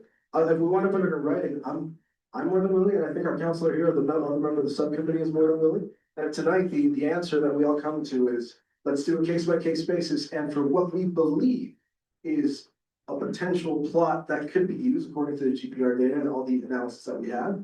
I'm more than willing to put it in writing. I'm more than willing to tie to that. There's nothing there. I'm sorry. Or you dig and show us that there's So nothing there. let me address that for a second, because I think we're losing touch a little bit, right? Let's talk about, well, about Wow. That is. No, we're not. I appreciate it, but here's where we're losing touch on. Lafayette Cemetery is a historic cemetery for the city of Lafayette. I grew up in the city of Lafayette. A lot of you did as well. There are family members, there are friends, there are loved ones in that cemetery, and every single one of those plots has someone that came from the city of Lafayette. The people that literally and figuratively built the roads that we walk today. I'm Latino. We celebrate those that have passed on. We celebrate our ancestors. And every time what we do is dig, and what the GPR data tells us it's likely a body, what we're doing is desecrating the burial and the final resting place of the people that came before us. And I don't know if I can live with that. I don't know if I can live with the idea of going in, right? If somebody today told you, What's the legality? What's the legality? behind it? Legality. First, I understand cultural, like, I don't look Hispanic, but some of the people in this audience who are my family will tell you I'm Hispanic, even though I don't appear to be. But when I want to know the legal aspect, I don't want opinions. I really don't. It is, what is the legal stance? And I think we got that. Chris, what's the specificity of ground penetrating radar, right? Like, what's the specificity of it? Like, I use ultrasounds all day. Like, I ultrasound hearts and all day long, right? So what's the actual specificity? Because it's very similar technology. So again, if we're talking about exhuming, we're talking about people who are there of previous plats that were purchased. What's the legality of the removal of those remains again, right? Under state statute and law, and how can we move forward in the potential of that? I think that's a fair question. I think that needs to be examined. I think that we need attorneys, which I said last time, Kyle, did I not? You did. So, And we talked with our attorney, and they advised us very much against desecrating many graves. They advised us that. So there's a question about the legality associated with this. What we're looking at is the summary of these options. And so the idea is about maintaining the case by case determination for casket burials. What are the legal and other questions related to disinterment, exhuming? How does that relate with the ethics and the values of this community associated with that? And those are questions that I'm not pointing at you, I'm just saying that I'm trying to summarize. The ethics, I know you care about the legal part. I care I get that. about the legal part and the requirement of the city Mm-hmm. to then abide by the deed that was sold. I don't What want about that? opinions. Yeah. I don't So the want question about the deed. cultural differences. I get it. I wanna know legally. Because this is what this is about, legally. What can the city do legally? That's what, and again, I know this is frustrating. I get it. Everybody's frustrated about this. But you gotta figure out legally what we can and can't do, right? First and foremost, because otherwise we can't move forward. Then it's still opinion, and we'll have a third, and we'll have a fourth, and we'll keep coming to this, right? But what can we specifically do? and then find out what we can, and if there's somebody in my mom's plot, right next to my deck, then can that legally be disinterred or exhumed legally, because they were not there placed legally, if you don't have record? And can that then be removed and memorialized somewhere else? Okay, yeah, so please. And then in back. Go ahead. I was just gonna go through the list, cause that's what you guys had asked, and I've been to all of the meetings except for the very first one. And I've heard there are a lot of people who do wanna sell it back, but not for the 1,500, because that's not a appreciated price, because they can't go other places. So I do think the adjusted buyback amount would be really appreciated by a lot of people, and I definitely think that should be an option. I think they should have as many options as possible, but the adjusted buyback amount, 100%, I think that would really help a lot of people. The memorial section of Coal Creek, I did hear a couple of people mention that was a concern, so I think that would help a couple of people if you guys were able to put something through to help that. The cremains burial fees, maybe that would help a few people. I didn't hear a bunch of people mention that, but putting as many options out there again to help people as possible, I think would be important. So keeping that, yeah. And then I think the most important thing is maintaining a case by case determination of casket burials, because I think the only way to solve this is case by case, because everything is so discombobulated, for lack of better terms. So definitely maintaining case by case determination and working really hard with each family to try to determine their case by case if they do want casket burials. And then investing in Coal Creek Cemetery improvements, if that's where people are wanting to be interned, it's important that they feel comfortable and safe and happy there. So I think that is a good option moving forward for it to be added to the list and kept. And then developing criteria to prioritize potentially available plots. I really liked what you had said about honoring the deeds, because I've heard so many people talk about their deeds that they've purchased, and people talking about honoring the deeds and the deed dates that are purchased. So I think that would be a really important consideration, as well as the spousal consideration. And then I understood what you guys said about the no red list. And then I did like what Miss Rogers said about the possibility of the memorial, but I think I thought those options were. Go ahead, please. I appreciated being able to come to a meeting and seeing things up there, because usually we come to the meeting and it's a lot of really upsetting stories and just everybody's so frustrated, and there are options up there, and that's just the first time that I've seen that, and nothing's gonna be perfect, but the case by case thing I think is the most important thing up there. But it's nice to see, and it is nice that you guys aren't just kicking the can down the line and waiting for people to not be here anymore. And I do appreciate you guys wanting to put something up there, so thank you. Please. Okay, so I actually have several questions. I respectfully agree to disagree about the stacking, because as we're sitting here, I looked up stacking, and you can stack, you can still stack, you just have to have the remaining amount, whatever is above ground, covered in concrete. So if.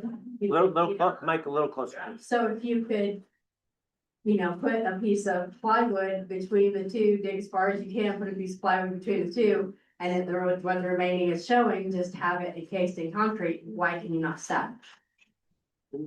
Yeah. We have. So the idea of stacking, if you stacked, what would that, why is that an advantage, or why would you support that option? If that was possible, just I'm trying to understand, just more space, or? For myself, it doesn't matter, but for other people that want, if they can't be put side by side and they still want to be there.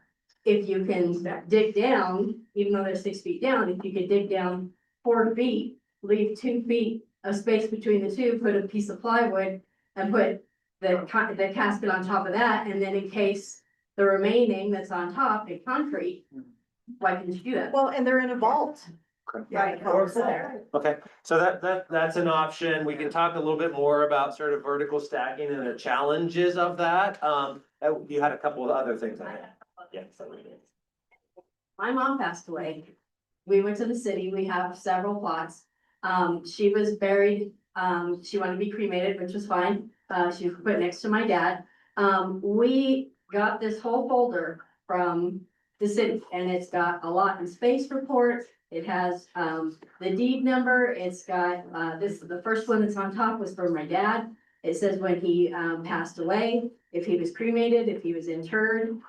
So I had talked to someone else that their parent had passed away just a month after my mom, and they got none of this. So I'm wondering why people aren't getting this. We didn't get that. We didn't do that. No, and it's really well detailed. And it shows even the little map, it shows even the headstone, everything.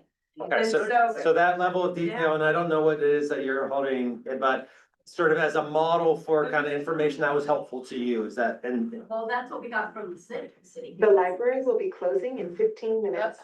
Please make your final selections at this time and come to the lobby. there'll be a, Thank you. hang on. La biblioteca va a cerrar dentro de 15 minutos. Por favor, hacer sus últimas selecciones antes de cerrar. Gracias. So as I was gonna say is I don't understand why other people aren't getting this because this was from the city. We didn't ask for this. This was just what we got. Okay. And then my other thing was, because we have extra plots and, obviously they're, no offense, but people here that might use their plots sooner than I hope to, knock on wood. My family, my daughter and my son have, families, and I want in writing a guarantee that later you all don't decide that if, like, we're gonna be cremated, fine, like, we have to have a problem with that, but later you don't say, oh, we're not doing anything, like, you can't use these at all. Yeah. Like, I want that. Yeah, so I heard that from a number of you in terms of some documentation, some agreement associated with that. Thank you for that, Bob. And more, we're coming back this way. Well, quickly, I feel, gotta respond to the mood that's pretty obvious in the room. Believe me, I'm not trying to offend anybody, but the idea, Mr. Mayor Kyle, you guys are gonna have to make a decision. And I would hope that you let science guide your decision. Use the very best science available. But where I have a real problem, this is a moral, ethical problem, maybe a legal problem, but frankly, I don't care. Moral and ethical, when we start digging up graves and we have reasonable science that suggests that there's somebody buried under it, like there is in Claudia and I's two plots. I got a real problem with disturbing a grave site, even if it's somebody I know, if it's somebody I don't know. I mean, his life, every human life, precious or is it not? I know that's a big question. It's a very difficult question to answer. But for Claudia and I don't want you disturbing those two sites just to satisfy my self-interest, okay? Bob, do you wanna speak to any of these options here that you've heard in terms of sort of the ones, so it sounds like the disinterring and exhuming, that's real from the right. That's a major problem. Yeah. And I know we know that there's a whole lot of people buried there that we can't identify, but we know that they're there. May they rest in peace, and that's a forever thing for me. And can you identify them with DNA testing now? Well, you'd have to dig it up, and I know. So. Well, they would have their own previous. Lots of questions about data and certainty, and, you know, there's going to be a lot of questions. What I hear in terms of, we come back to these options are in the adjusted buyback, the memorial piece, the maintaining the case by case basis, the sort of some of the criteria that if there are available plots, then what do we do? There's one hand here, please. I have a question about if you find something in my plot, but we don't know what it is, I would like to have it dug. And I don't mean by Chris's equipment. I mean by a person.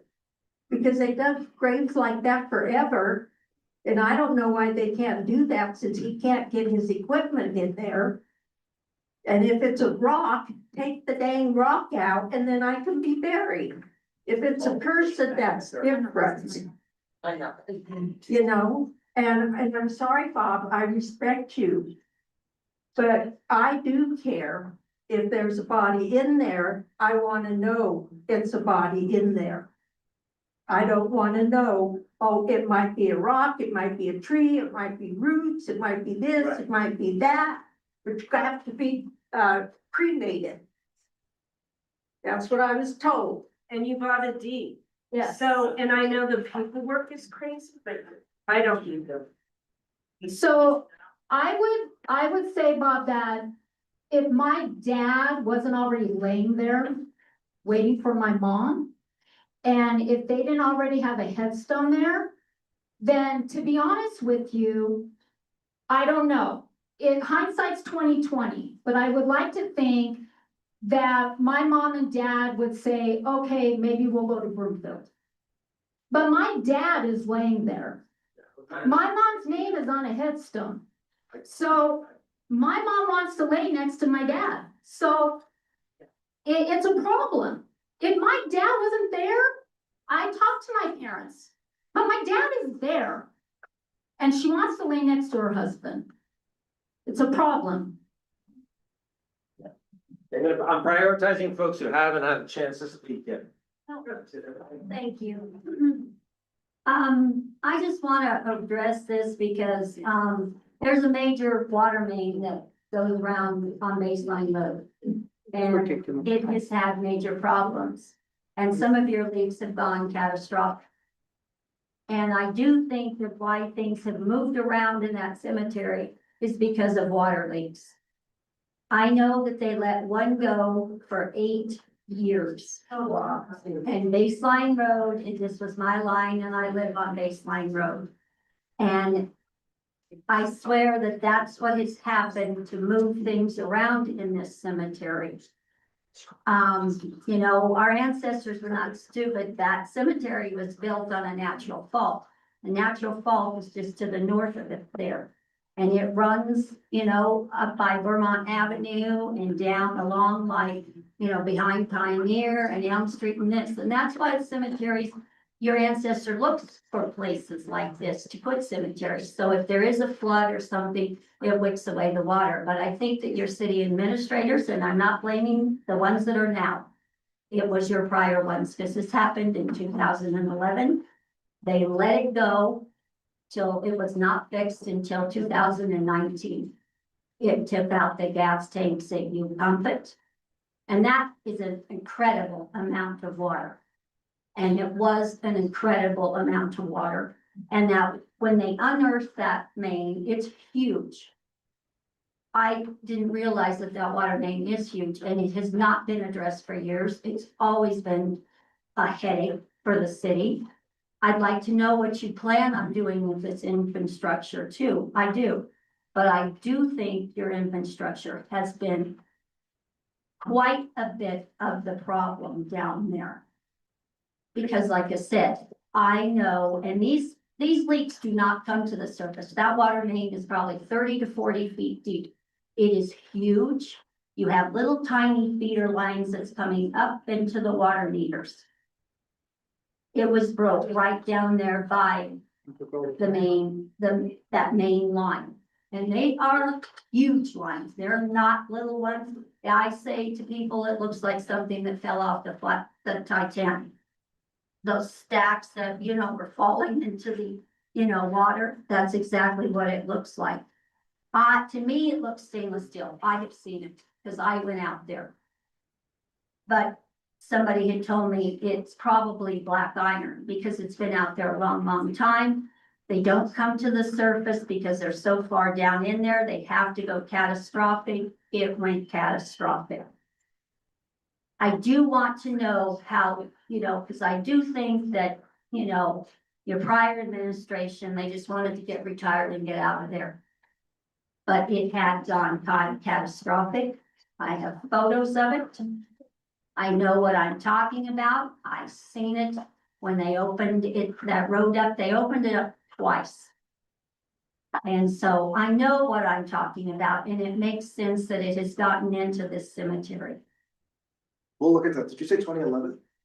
What? 2011, is that the year you said? 2011? It was fixed. The beginning of April, it started, because they reset my water meter.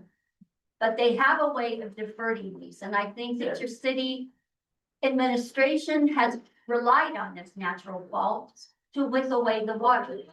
Because I don't think that they really know what to do with that infrastructure out there. It's a lot of money for us. Thank you. What's that? Couple comments here, and then we're gonna wrap up. Can you go back to the other slide about the solutions? I mean, correct me if I'm wrong, but I think that the most obvious option and the most simple and most humane is not up here. And that's figure out what the scope of the actual problem is. Yeah. How many people really want to be buried? And like I think you have a couple people represented in this room. You have the Beaupreys who have plots together. And I'm assuming you want to be buried next to each other. Yeah, but you don't care where. It could be anywhere, and you prefer in the Lafayette Cemetery, but you don't have a specific plot picked out. We own to. Well, you own to, but you're okay if you have to be shifted over and moved around and. I like that to happen. Okay. And then you have, What's the most humane thing?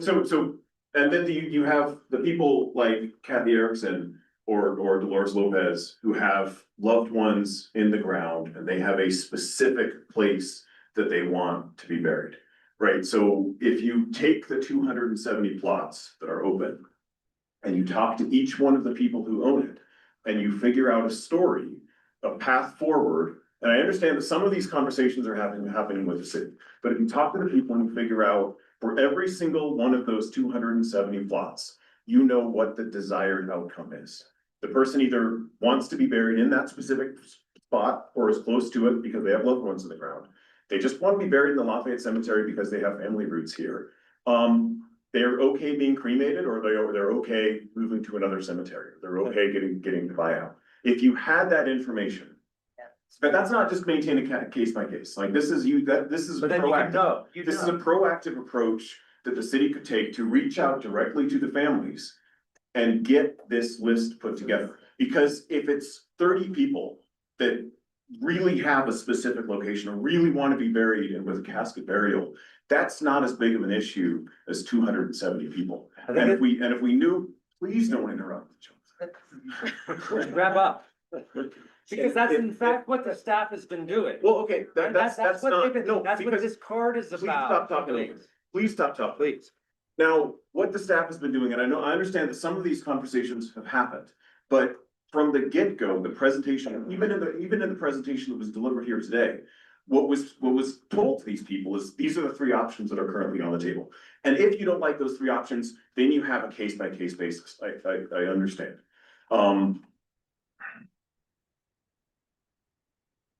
You could be more proactive. And this is where the conversation honestly should have started. Conversation should have started, we have 270 people, let's go out and talk to people and figure out how many people we actually have who want casket burials, who are going to be the difficult problems to solve. If it's 30 people, if it's 50 people, those are manageable numbers, we can look at the GPR. If the GPR is open, we go for it. If the GPR is questionable, I don't think it's that bad of an idea to do an exploratory dig. You do it very carefully, you do it very humanely, you do it very respectfully. If it's something like Kathy Erickson, who has a specific location that she wants to be next to her husband, like, go down with hand tools, with an archaeologist present. We do this all the time with archaeological digs. Like, we can dig out bones from 20,000 years ago and they'll use the little brushes right, longer than that. We know how to do this. And you don't have to disturb it, you don't have to go in with a backhoe and tear up an entire casket to figure out whether what we see, what the artifact is seen on the GPR is a rock, is a tree root, or is a previous burial. And if it's a previous burial, I know that I personally am against digging up remains. I think that that's just my personal opinion. I don't know what the legality is, but yeah. Let's have the mayor respond. Start Proactive. Don't make them come to you. Just call them on the phone. Like, most of this could have just been done with a phone call. Thank you so much. This is, It's on. it is on. Okay, thank you, Mr. Watson. As we're coming up to time, this is a very good segue because exactly what Mr. Watson has asked for has been what we have been endeavoring to do for the past 2 months. I would be the first to agree with Mike that we all in the city could have handled this better from the get-go. And the get-go includes 1970, it includes 1983, a newspaper article that's in the handout where the city administrator in 1983 basically gives a middle finger to plot owners. Truly, read how the city administrator described plot owners at the time. So today, we recognize mistakes were made in the past. We're trying to get to a good outcome. And so what I'm asking Mr. Watson, what I'm asking everyone in this room, accompany us on this journey. I heard a lot of what didn't work in terms of the options, and so we hear you loud and clear. Patrick has captured those notes. I heard a few things in terms of what does work, in terms of, are we on the right track? I think it's really important, as the mayor said earlier, kind of level set in terms of what is in the realm of possible. None of us want to be navigating this issue because we want there to be plenty of room for everyone to be respectfully buried in the cemetery. That's what we want. No one wants to be doing this, but there is not enough room. Thank you. We will There is reopen not tomorrow enough at 10 room a.m. for all two hundred and Have seventy a good plots. night. So to the point La that Mr. Watson biblioteca has está raised. cerrada. Abrimos mañana a las 10 de la mañana. Yeah. Que pasen una buena noche. Okay, to the point that Mr. Watson has raised in terms of building out that spreadsheet, in terms of what people want. We are as proactive as we can in please call 303-604-3511. Please pick up a card next to Rachel Hansen. Right here. And please contact us. We're building that spreadsheet. We do not have contact information for all the 270 plot owners. We have contact information for many of the folks in the room. We've had one-on-one meetings with many of the folks in the room. We have yet to have one-on-one meetings with other folks in the room. We want to get to yes. We want to honor your wishes, but also we have to recognize that there are limits of physics. There just is not enough room. No one here is fighting you because they want to disrespect your family. That's not happening. What we are trying to do is imperfectly get to a better outcome. I want us to dig into your problem because I really, we need an answer that really addresses what you were raising. So we're gonna look into that. But I'm sorry, I really agree with Bob. I would be furious if someone was desecrating my ancestors in Boston. I would be furious. And it's okay if that's not your belief system. And you are okay with someone willy-nilly taking rebar into your relative's remains. I would not be okay with that. And so I really agree with Bob, but I respect differences of opinion. But if we're going to make this process work, none of us want to be here on what is it today? On a Monday evening. We want to be home having dinner, trusting that this process is getting to a good resolution. But we are here because this staff has been working their tails off. We are here because you deserve good representation and good answers, and what we were giving you was not good enough. But I am gonna beg you, come along with us on this journey. We're not going to have a perfect answer tonight, but Jonathan, would you mind going to the options real quick? Thank you, Mayor. I heard a lot of resonance with a number of things here, and Patrick's captured this in the notes. So one thing that's very clear, we need to get you a better answer on the disinter/exhume existing barracks. My understanding is pretty clear, but we're gonna have a bucket full of writing to share with everyone. We'll have that writing. And then if we still disagree about it, I'll let the lawyers sort it out. That's beyond me. A number of these issues, Danelle mentioned the buyback amount. So that's something that we as a subcommittee can take to Lafayette City Council and say, hey, what makes sense? We don't have unlimited budget, so we have to be cognizant and responsible to Lafayette taxpayers. But these are different options we can work through. But what I would ask from you is keep coming to these one-on-one meetings. Tell us what works, tell us what doesn't, tell us when we're out of line. And we're gonna try to get to a good outcome soon. As the mayor said, we want to address this and wrap this up in writing so that there's clarity, so that we have an agreement with you, okay? Fine, I'll do cremation. I don't want to, but that's what I'll do. No one is gonna come down and change that 2-3 years from now. That's in writing and we honor our word. So I really thank you for coming along with us tonight, but I would ask from folks here this evening, you have to understand that there is not an easy solution or a button that we can push. If there were, we would have pushed it. We would have pushed that button. That one doesn't exist. So there are imperfect solutions. Thank you so much for the questions and the solutions you raised this evening. In a moment, I'll turn to the mayor and then we'll go through the next steps. But thank you for being here with us. This is not easy, but hopefully you feel we're making some measure of progress. Hey Kyle, I think there's still a few more, I saw a few more hands up before I started speaking. Yeah. Real quick, Sure, yeah. Right, and it's presented to everybody, or everybody, yeah, find it. All right, as we pull up the slides, Alan, can you repeat your question? Yeah, I said, when you did it in writing, they're presented to us in writing. Yeah. Is the city gonna be happy to sign? I want to take that question back because I don't want to misspeak. Because as a subcommittee, we will make a recommendation. But. Yeah. Okay. The whole place? Yeah. We're gonna wrap up this meeting, and the idea was that there are a lot of things to build on what Kyle said. Their individual plot owner, these cards are really important. They're frequently asked questions. Take advantage of the commitment that the staff has to helping to figure this out. I'm meeting with you individually and working out those. There are some really good suggestions that were highlighted here, including some differences about how it is that you all want to do so. That's expected. That's part of this community and what will help to improve the situation. The options is not just the things that you're not for, because this is a terrible situation, something that nobody wanted in this room wanted to do. What will help this situation is by thinking about what options could work or what combination of those things could work. Because that's the input, that's the decision that the subcommittee and the city council are gonna have to make. And they wanna do it with a sense of urgency. So the materials are gonna be available on the website, slides on the cemetery website. Here's the information about staying involved. If you haven't signed up, if you haven't scheduled a meeting, and it's right here, and I'll give it to the mayor to close us out. Thank you so much. Thank you. There it is. I want to just echo the thoughts of Councilor Bull here, my partner here, the subcommittee, and Jonathan. I really appreciate it. I appreciate you all coming out. I appreciate you making your voice heard. It's unbelievably important to me and to this subcommittee and to the council ultimately. The city genuinely appreciates what you are giving us. This information is desperately needed for us to make the right decision. And just to echo one more thing, this decision is not going to be easy, but ultimately a decision will have to be made, right? We can look back at the timeline, 2001, 1999, 1980, 1983, 1970 something. We can look back and know that this issue has a long life, but we are at the point where we can no longer defer this. Unfortunately, the decision has to be made now about what the future of our cemetery is going to look like. We want to do it together. We want to make sure that you all have a voice in what that decision looks like, because we want to help and do as much as we can for the people. And we want to make sure that those deeds that were sold at one point, we want to make sure that we honor as many as we can of them. Our goal here is not to be opposite you. It's not to fight you. It's not to say no to you. It's to find enough commonality and find a place where we can all live with the future of our cemetery. It's a historic cemetery.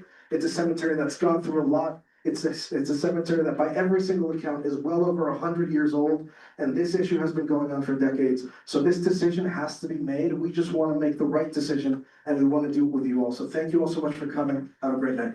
Thank you. Thank